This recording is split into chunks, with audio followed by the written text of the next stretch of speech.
The move is finally complete, yet Charles, my father-in-law, utters his disdain without bothering to address me by name. His usual arrogance is unmistakable, and though he doesn't explicitly call me out, it's evident he's directing his words at me. I've endured his attitude until now, but I've reached my limit. As I pause from wiping the table, I shoot a defiant glare at Charles, who doesn't even bother to meet my gaze. "I'll be out by today," I declare, and Charles responds with a mocking laugh, reveling in his satisfaction. His words cut deep, branding me as a mere parasite and trash. He envisions a life refreshed once I'm gone, oblivious to the profound changes his own lifestyle has undergone over the years. Allow me to introduce myself. My name is Grace, and I recently turned 40. I'm married to William and currently residing with my in-laws. Despite several years of marriage, we remain childless, and there's no intention or possibility of having children. The harsh truth about William's infertility surfaced shortly after our marriage registration. Had I known from the start, I might have reconsidered our union. The revelation struck me like a pit of despair. All our dreams of building a happy family together were shattered. William, with apparent sincerity, had discussed our future children, even contributing to naming them. Little did I know, it was all a facade, a betrayal concealed beneath the guise of a promising future. Despite the profound disappointment, divorce wasn't a simple option for me. We had committed to being a family with the in-laws, who we considered our parents. Reporting a divorce a day after joining the family felt like a breach of trust. Living with the in-laws only intensified the inevitable question of when we would have children. Upon revealing our infertility, the in-laws reacted with fury. To them, a woman unable to bear children was deemed useless and deserving of immediate expulsion. Charles, my father-in-law, took the lead in treating me as a servant, stripping away any semblance of dignity. In their house, I was perpetually relegated to eating alone in the kitchen. I became part of the leftover disposal crew once the in-laws and William had finished their meals. No matter how much effort I put into cooking delicious food, all I received were the scraps left behind by them. Since getting married, I hadn't enjoyed a single satisfying meal. My weight steadily dropped, and within 6 months of marriage, my wrist bones were protruding. Initially, mother-in-law Madison bore the brunt of Charles's tirades, but once I joined the family, his focus shifted to me. Madison seemed relieved by the change. She smiled more often. William once remarked that she felt relieved not to be Charles' target anymore. Despite never smiling around Charles, Madison's demeanor improved in his absence. Charles's tyranny extended beyond targeting me. Upon learning of our infertility, he commanded me to work from dawn to dusk, deeming me lacking as a woman. I had always intended to work after marriage and had no desire to prolong my stay in their house unnecessarily.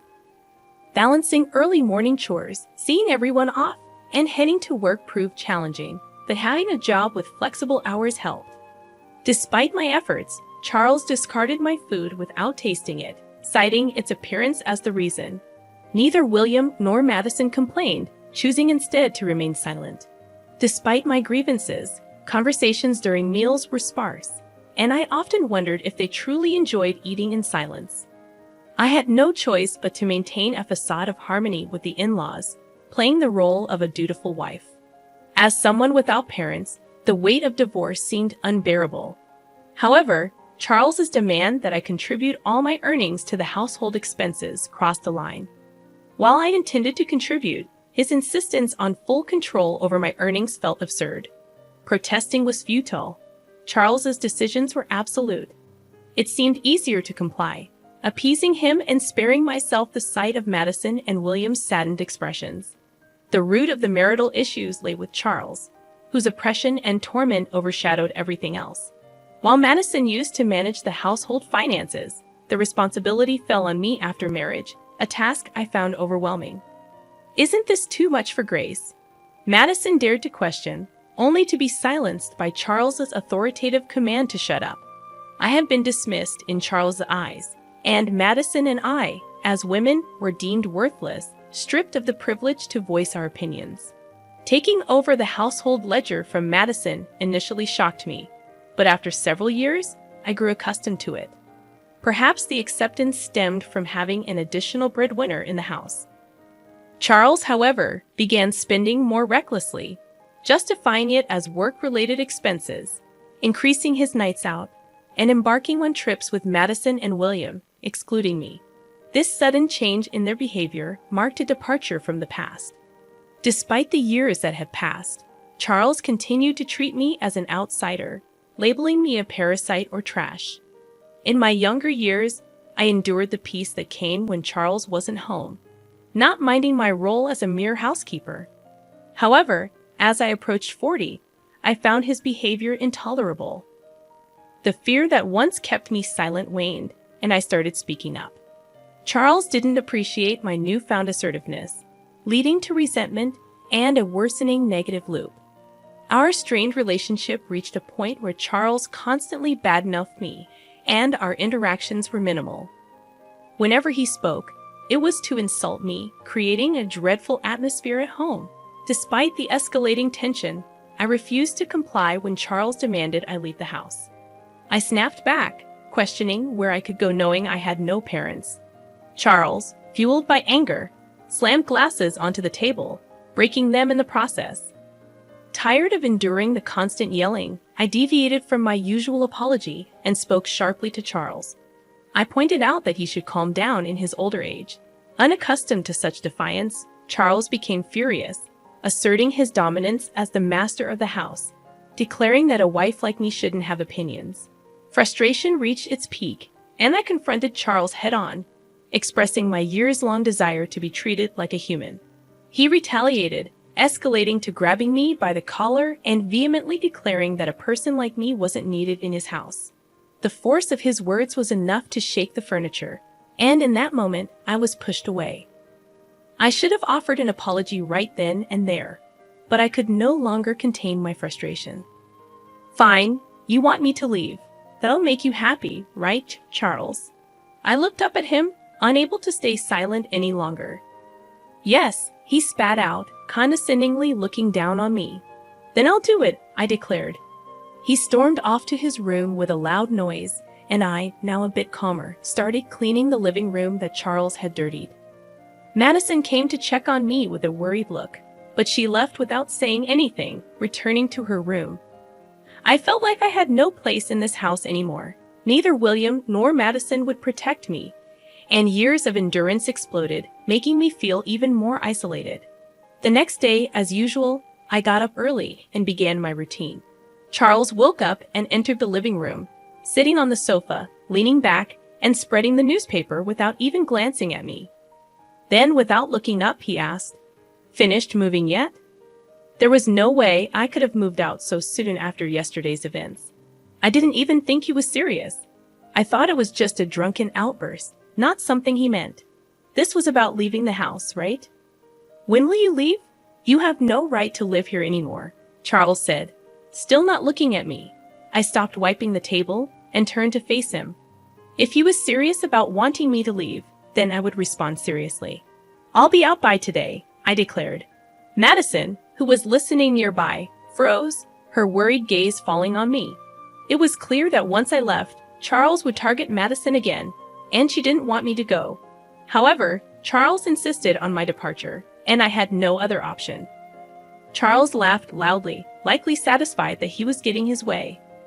I rushed out of the living room, quickly packed my things, and left the in-laws' house. I hadn't decided where to go, but I felt liberated. I sent a message to William, who was already out, asking him to divorce me. A lawyer would contact him, and then I turned off my phone. Over the next few days, I found a lawyer and had them contact William and the in-laws. Charles, thinking divorce was inevitable, pressured William into signing the papers quickly. Despite William's reluctance, he signed the agreement under Charles's glare. I signed in front of the lawyer, and the divorce was finalized. We completed the distribution of property, and I was able to claim a settlement for Charles's harassment, which I had recorded. It was worth paying for a lawyer instead of fighting alone. Charles, concerned about his public image, avoided any complications by involving lawyers. Knowing exactly how much money Charles had from managing the household finances, I suggested an amount he could just about afford. With the property distribution and harassment settlement paid in full, I started a comfortable life in my own apartment. I used to hate being alone before marriage, but after living with the in-laws and getting divorced, I embraced the newfound freedom. I've grown to appreciate the solitude of my own time. Cooking meals for myself, I relish the tranquility without anyone raising complaints. About 3 months after the divorce, Charles persistently calls, and though I assume it's nothing positive, I choose not to answer. However, a momentary lapse results in me accidentally picking up. "What have you done to my house?" Charles's voice booms through the phone. Instinctively, I move the device away from my ear to endure the loud onslaught. I respond, "I haven't done anything. I left the house as you instructed."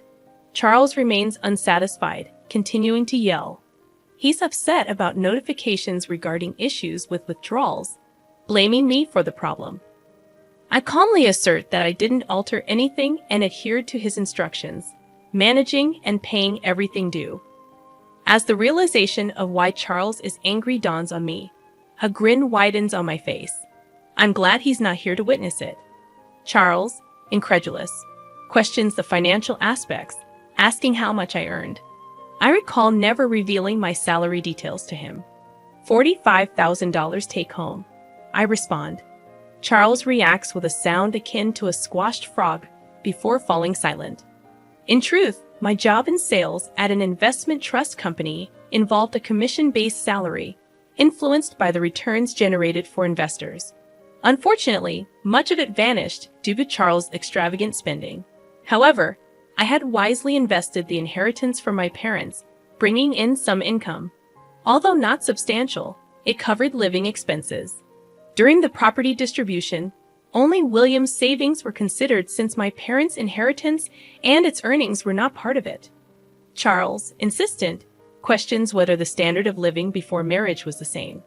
As I press on, he begins to get angrier. In the midst of his tirade, I couldn't help but laugh at his absurd demand. With Charles yelling to keep contributing money to the house, I retort, "You're the one who ruined it. Why should I, no longer a family member, give you money?" I chuckle half-heartedly, and amidst my laughter, I heard something shatter on the other end. Another one of Charles's tantrums. The realization that I no longer had to clean up after his outbursts made me almost wish he would break more. We were strangers now, no longer family or anything remotely close. I urged him not to act like family and advised him to manage his own finances, leaving him just enough to get by. With that, I bid him goodbye and ended the call. I anticipated more calls, but none came. I thought maybe he was remorseful, but it became apparent that wasn't the case.